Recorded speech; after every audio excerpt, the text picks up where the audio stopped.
La lucha cultural en tiempos de reconfiguración étnica en Venezuela.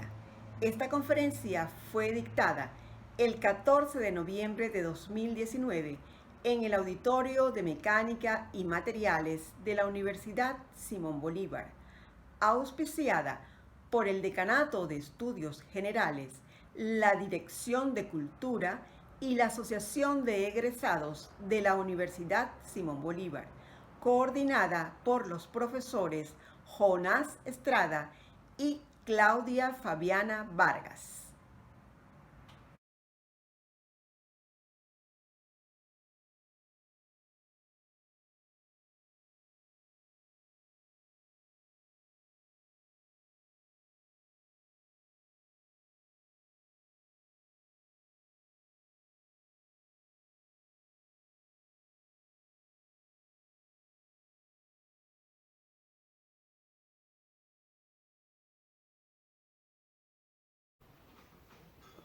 ¿Cómo realiza el régimen la lucha cultural para el debilitamiento de nuestro núcleo ético-mítico? Esta es la última parte. Hemos visto someramente las principales características que han ido definiendo nuestro núcleo ético-mítico desde 1498. Para su mejor comprensión, realizamos 3 cortes históricos para colocar de relieve la máxima condensación realizada en nuestro imaginario colectivo. Primero, 1498 hasta el siglo XVIII. Segundo, siglo XIX. Y tercero, el siglo XX. En la lucha cultural emprendida por el régimen en contra de nuestro núcleo ético-mítico, para así debilitar nuestro ethos y nuestra etnicidad venezolana, destacan 4 grupos de políticas socioculturales. 1. Ignorar lo positivo venezolano acumulado por nuestro ethos hasta el siglo XVIII y acrecentar lo malo heredado. Segunda política, rechazar lo positivo y reivindicar lo peor del siglo XIX. Tercera política, aplastar, desfigurar, resemantizar y mentir acerca de lo positivo venezolano alcanzado en el siglo XX y rescatar, actualizando lo peor del siglo. Y cuarta política, presionar y embestir para lograr la reconfiguración de la etnia venezolana a partir de lo que no somos. Ignorar lo positivo venezolano acumulado por nuestro ethos hasta el siglo XVIII y acrecentar lo malo heredado. En el siglo XVIII habíamos logrado varios elementos positivos. Se habían creado la mayoría de los pueblos y ciudades que aún existen en nuestro país. Se logró una real apropiación identitaria por parte de pueblos, ciudades y provincias, siendo esta última la que actuaba como macroacumulador de identidades de las 2 anteriores.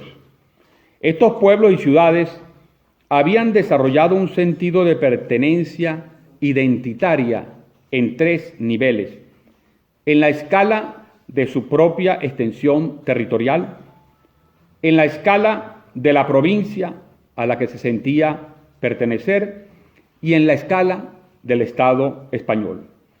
Las provincias eran las interlocutoras directas con el sistema estatal de España en lo político, en lo militar, en lo económico, en lo jurídico y en lo religioso, por lo que las provincias aseguraban el desarrollo de una identidad española. Había ocurrido una recuperación demográfica de las poblaciones indígenas, gravemente diezmadas en el siglo XVI debido a las enfermedades y los enfrentamientos bélicos. Se había legalizado jurídicamente la gran miscigenación existente, peninsulares, criollos, blancos de orilla, pardos, zambos, cuarterones, etc., en la que privaban los nacidos en estas tierras. Se había logrado el desarrollo económico de importantes rubros agrícolas, lo que contribuyó no solo a crear una capa de propietarios de tierra, grandes, medianos y pequeños, sino también al surgimiento de una visión del trabajo como herramienta creadora de riqueza, aunque simultáneamente, por los gravámenes fiscales exagerados, se desarrolló una cultura del contrabando que enraizaría en la mentalidad de muchos habitantes. Igualmente, en el siglo XVIII estaban presentes varios elementos negativos. Continuaba la esclavitud de los africanos negros, quienes constituían un alto porcentaje de la población total. Se desarrollaba un enfrentamiento étnico entre las tres etnias de ascendencia española socialmente refrendada: los españoles peninsulares, los españoles criollos y los españoles canarios o blancos de orilla. Las etnias más miscigenadas, según el dictamen societal, sufrían una marginación permanente de la esfera de lo público. En lo económico, se tenía la idea de que eran injustas las altas tasas de gravámenes que imponía la Real Hacienda a los productos hechos en las provincias. La lejanía geográfica de los órganos del poder de la corona hacían muy oneroso cualquier trámite de los mismos, además que no facilitaban el sentido de pertenencia a un poder estatal tan distante. De este núcleo ético-mítico, consolidado a finales del XVIII, el régimen ha exacerbado el enfrentamiento étnico entre los que considera blancos europeos y los sectores más miscigenados.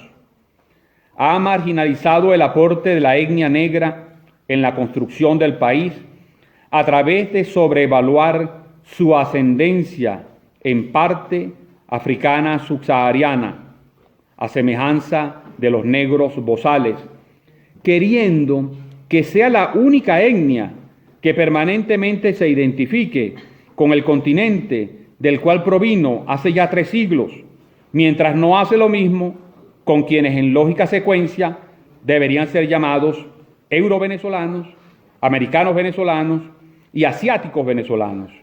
Además, deja por fuera a los migrantes de origen canario y madeirense, de gran importancia cuantitativa y cualitativa en el país. En lo económico, actúa con peor intensidad que la Real Hacienda, ahogando cualquier iniciativa privada que intente sobrevivir en Venezuela. El régimen ha creado distancias casi insalvables para el ciudadano promedio de la nación, imposibilitado hoy de conseguir justicia o fácil acceso a los bienes y servicios del Estado. Las distancias geográficas del siglo XVIII, que dificultaban la relación entre el ciudadano y la corona, han sido sustituidas hoy por el sectarismo político e ideológico que llevó al régimen a definir a 2 tipos de ciudadanos: sus partidarios y los opositores, estos últimos proclives incluso a ser sometidos a la muerte civil. Recordemos la lista Tascón. La anterior apropiación identitaria por parte de pueblos, ciudades y estados, siendo este último el que actuaba como acumulador de identidades de los 2 anteriores, se intenta eliminar con la nueva figura de la comuna. La recuperación demográfica de las poblaciones indígenas logradas en el 18, 19 y 20 ha retrocedido drásticamente con este régimen. por el saqueo indiscriminado de las riquezas habidas en los territorios ancestrales, por la represión sistemática en contra de muchas de esas comunidades, por el arco minero del Orinoco y por el hambre y miseria generalizada en la mayoría de las etnias que han debido convertirse en refugiadas en los países vecinos.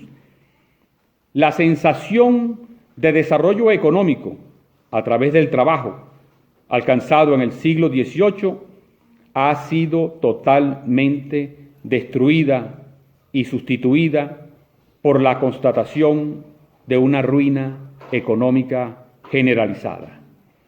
Se ha desarrollado la cultura del contrabando proveniente del siglo XVIII, la cual, unida con la cultura del saqueo del siglo XIX, se han convertido en el paradigma del funcionariado público y de cada vez más sectores de la sociedad civil y se ha entronizado como mentalidad dominante.